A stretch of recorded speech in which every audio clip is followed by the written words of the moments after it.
मैं हूँ आशा जी। आज हम सूर्य नमस्कार देखेंगे स्टेप बाय स्टेप कि किस तरह से करना है विद अलाइनमेंट विद ब्रेथ। सूर्य नमस्कार टोटल 12 आसनों से मिलकर बना है। इसमें 7 आसन अलग अलग है और बाकी के 5 आसन 7 आसनों का रिपीट ही है। सूर्य नमस्कार वैसे तो हर कोई कर सकता है, लेकिन अगर कोई पीरियड्स में हो या कोई सर्जरी हुई हो, चाहे स्पाइन में हो या एब्डोमिनल में हो या वर्टिगो हो, माइग्रेन हो, तो प्लीज़ आप ये प्रैक्टिस अवॉइड करें। अगर हाई बीपी की प्रॉब्लम भी बहुत ज़्यादा रहती हो तो आप भी अवॉइड करें इसे। आइए देखते हैं सूर्य नमस्कार कैसे करते हैं स्टेप बाय स्टेप। सूर्य नमस्कार के लिए आप एक साफ सुथरी जगह में इसकी प्रैक्टिस करें, चाहे तो आप सनलाइट के नीचे करें, खुले हवा में, खुले वातावरण में करें। आइए करते कैसे हैं। सूर्य नमस्कार के लिए अपनी मैट पर स्टार्टिंग में खड़े हो जाए। फर्स्ट स्टेप है समस्थिति स्थित प्रार्थनासन या ताड़ासन। अलग अलग जगह अलग अलग इसे नाम बोलते हैं। हम यहाँ समस्थिति या स्थित प्रार्थनासन बोलेंगे, जिसके लिए आपके पैरों का अलाइनमेंट दोनों फुट इक्वल होने चाहिए, इस तरह से नहीं होने चाहिए। जब आप पूरा सूर्य नमस्कार के स्टेप करके वापस रिपीट आओ, तब भी आपके फुट इस तरह से नहीं होने चाहिए, फुट इक्वल ही होने चाहिए। ये स्टार्टिंग से आपको ध्यान रखना है। फुट इक्वल रहेंगे, हिल आउट भी नहीं और इन भी नहीं, दोनों फुट इक्वल। थाइस मसल्स को ऊपर की तरफ खींच के रखना है। टेलबोन को टक इन करना है, आउट नहीं। आर्च बैक नहीं करनी, टेलबोन को टक इन करना है। शोल्डर को घुमा के पीछे की ओर रखना है ताकि आपके स्टर्नम और चेस्ट ओपन हो जाए। अब यहाँ पे देखना सामने है। अपने दोनों हाथों को साइड से उठा के नमस्कार की मुद्रा में लाना है। यहाँ पे श्वास लीजिए और छोड़िए। सेकेंड स्टेप हम करेंगे जिसका नाम है हस्त उत्तानासन। यहाँ से अपने दोनों हाथों को ऊपर की तरफ स्ट्रेच करना है और बैक को आर्च करना है, सिर्फ अपर बॉडी को आर्च करना है। आइए देखते हैं कैसे करते हैं। इनहेल, दोनों हाथ ऊपर की तरफ स्ट्रेच, अपर बॉडी को पीछे की तरफ खींचना है, नॉर्मल ब्रीदिंग। अब यहाँ काफी लोग क्या मिस्टेक करते हैं, यहाँ से हाथ उठाते हैं और इस तरह से करते हैं। इस तरह से हमें नहीं करना है। हमें आराम से अपने दोनों हाथों को साइड से उठाना है, स्ट्रेच करना है और अपने श्वास लेते हुए सिर्फ अपर बॉडी को ही पीछे धक्का मारना है। थाइस को इस तरह से आगे की तरफ पुश नहीं करना है। यहाँ पे श्वास लेके अपर बॉडी को पीछे की तरफ, कंधे को पीछे की तरफ घुमा के रखना है। अब यहाँ पे श्वास छोड़ते हुए आगे की तरफ झुकना है, बैंड फॉरवर्ड। इस आसन का नाम है पाद हस्तासन। अब यहाँ पे दूसरी चीज ये ध्यान रखनी है, पाद हस्तासन में काफी लोग फॉरवर्ड बेंड में इस तरह से करते हैं। आप कर सकते हो, कोई प्रॉब्लम नहीं, लेकिन जब आप प्रैक्टिस करते हो तो ध्यान ये रखना है, ये स्टेप हमें, ये अलाइनमेंट हमें कब कब कर सकते हैं कि जब आपका पेट थाइस पर लग जाए इस तरह से, तब आप ये पोज करें। जब तक नहीं लगता तब तक आपको घुटने बेंड करने हैं, हिप को डाउन करना है ताकि आपका पेट और चेस्ट थाइस पर लग जाए और दोनों हाथ अच्छे से नीचे लग जाए। दोनों पैरों के आजू बाजू में हाथ रखने हैं, देखना सामने ही है। यहाँ पे श्वास छोड़नी है। हम सेकेंड और थर्ड स्टेप वापस से देखते हैं। Inhale and Excel. इनहेल हस्त उत्तानासन, एक्सेल पाद हस्तासन। अब नेक्स्ट स्टेप है अश्व संचालन। यहाँ पे श्वास लेके पीछे जाना है, अश्व संचालन। अश्व संचालन का अलाइनमेंट में ये ध्यान रखना है कि आपका फ्रंट लेग 90 डिग्री होना चाहिए। घुटना पैर की सेकंड फिंगर को फेस करता होना चाहिए और पेल्विक एरिया को नीचे की तरफ पुश करना है, ये पैर को पीछे की तरफ पुश करना है। अब काफी लोग इसमें क्या मिस्टेक करते हैं ये हम देखते हैं।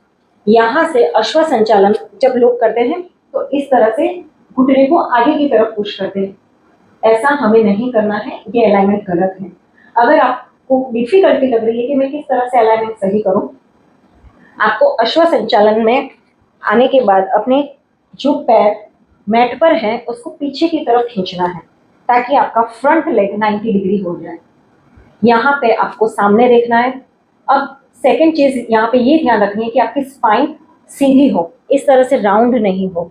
स्पाइन सीधी हो, सामने देखना है, पेल्विक फ्लोर को नीचे की तरफ पुश करना है, ये पैर आपका सीधा होना चाहिए। काफी लोग जब अश्व संचालन करते हैं तब ये नी के पीछे का पैर इस तरह से अपनी पोजीशन से हटा लेते हैं, इसको यहाँ पीछे स्ट्रेच करना है। अब नेक्स्ट स्टेप हम करेंगे अधोमुख श्वानासन, डाउनवर्ड फेसिंग डॉग। इसमें जो घुटना मैट पर है उसको उठा लें और फिर लेफ्ट लेग को पीछे लेके जाए श्वास छोड़ते हुए। यहाँ पे अधोमुख श्वानासन या डाउनवर्ड फेसिंग डॉग में श्वास छोड़ते हुए जाना है। इसमें अलाइनमेंट का ये ध्यान रखना है कि आपका सिर ज़्यादा अंदर ना आए। अगर अंदर आए तो आपको नेवल को देखना है, नेवल की तरफ देखना है और कोशिश करें दोनों हाथों के बीच में आपका सिर रहे। अब जिसके हिल मैट पर ना लगते हो वो हल्के से अपने नी बेंड कर सकता है और हिप को ऊपर धक्का मारना है और देखना दोनों हाथों के बीच में है। यहाँ पे श्वास छोड़ते हुए रुकना है। अब नेक्स्ट स्टेप हम करेंगे हाई प्लैंक। बॉडी को आगे की तरफ खींचना है, कोर मसल्स को एंगेज करना है, सामने देखना है। अब यहाँ पे नेक्स्ट स्टेप हम करेंगे अष्टांग नमस्कार। श्वास छोड़ते हुए अपने घुटनों को नीचे रखना है। अष्टांग नमस्कार में अब काफी लोग क्या मिस्टेक करते हैं, ये हाई प्लैंक करने के बाद घुटना नीचे रखते हैं और हिप को पीछे धक्का मारते हैं और फिर रखते हैं। उसमें डिफिकल्टी आती है, शोल्डर पर पेन आता है, रिस्ट पर पेन आता है। करना कैसे है, हाई प्लैंक में गए, core engage, exhale, knee down और डायरेक्ट दोनों हाथों के बीच में हमें चेस्ट लगाना है। यहाँ पे हिप को पीछे धक्का नहीं मारना है, हमने बॉडी को आगे खींची हुई होती है, तब नी नीचे रख देना है, सामने ही दिखना है और चेस्ट और चिन लगा देना है। ये है अष्टांग नमस्कार। अब यहाँ से अपनी अपर बॉडी को स्लाइड करना है। नेक्स्ट स्टेप हम करेंगे श्वास लेते हुए भुजंगासन। इसमें ध्यान ये रखना है कि दोनों एल्बो बॉडी के पास होनी चाहिए, इस तरह से आउटसाइडिंग होनी चाहिए और नेवल तक उठना है। दोनों फुट को फ्लैट कर देना है। इनहेल भुजंगासन, Excel अधोमुख Shvanasana, downward facing dog. अब यहाँ से हर एक स्टेप रिपीट होगा। अधोमुख श्वानासन, अब वापस से सामने देखते हुए रिपीट सेट अश्व संचालन। जो पैर हम पीछे लेके गए थे वो पैर अब दोनों हाथों के बीच में आएगा, अश्व संचालन। सामने ही देखना है। अब श्वास छोड़ते हुए जो पैर पीछे है उसको उठा के आगे की तरफ लाना है। पाद हस्तासन, यहाँ से श्वास लेते हुए वापस से हस्त उत्तानासन, इनहेल और एक्सेल समझ। ये है एक पैर से हमने किया है सारे स्टेप, 12 स्टेप। अब हम दूसरे पैर से करेंगे यानी कंप्लीट एक सेट होगा। आइए हम देखते हैं लेफ्ट लेग से।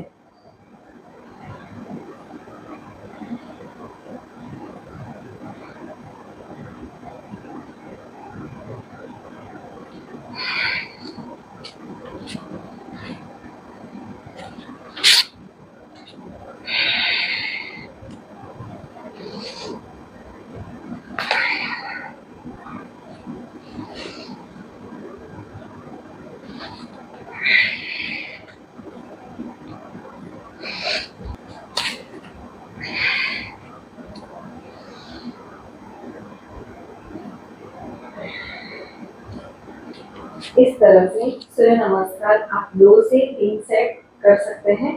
आपकी कैपेसिटी के ऊपर है, आपकी क्षमता के ऊपर है कि आप इसके कितने सेट कर सकते हैं। और आपको ध्यान ये रखना है कि श्वास कहाँ लेनी है और कहाँ छोड़नी है। अगर आप श्वासों का ध्यान रखोगे तो आप 3 सेट या 4 सेट में भी नहीं थकोगे। आई होप आपको सूर्य नमस्कार मैं समझा पाई हूँ। Thank you.